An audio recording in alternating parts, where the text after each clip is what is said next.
শেষ পাতে এরকম চাটনি চলবে নাকি? হ্যালো ভিউয়ার্স, মৌলা কুকিংয়ে আপনাদের সকলকে স্বাগত। আজকে গাছ থেকে পাকা আমড়া পেড়ে নিচ্ছি আর বানালাম মজাদার টক ঝাল আমড়ার চাটনি। শেষ পাতে খাওয়াটা একেবারে জমে যাবে কিন্তু। তো চটপট দেরি না করে আমড়ার চাটনি কীভাবে বানালাম দেখে নিন। ছাদে ভর্তি আমড়া হয়েছে, দেখুন গাছটা ছোট কিন্তু আমড়া হয়েছে কিন্তু প্রচুর। আমি অল্প কটা আমড়া পেড়ে নিয়ে চলে আসলাম।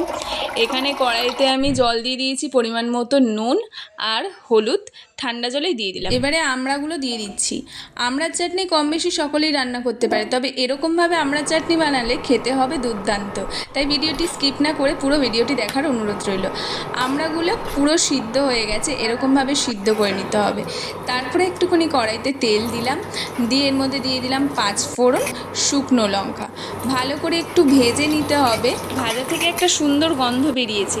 এর মধ্যে দিয়ে দিচ্ছি সর্ষেটা একটুকুনি ভেজে নিতে হবে। এটা দেখুন ফাটছে কিন্তু, খুব সাবধানে এটাকে ভেজে নিতে হবে।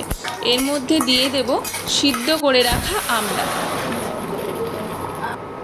এবারে আমড়াটাকে আরও একটু ভালোভাবে ফুটতে দিতে হবে, যতক্ষণ না এটা একটু ঘন হয়ে যায়।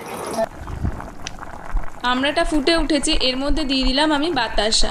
এটা ভীষণই অপশনাল, আপনারা চিনি, গুড়, বাতাসা বা মিষ্টি যা হোক দিতেই পারেন। দেখুন আমার আমড়ার চাটনি কিন্তু একদমই রেডি। দেখলেন তো কত সহজে বানানো হয়ে গেল টক ঝাল মিষ্টি আমড়ার চাটনি।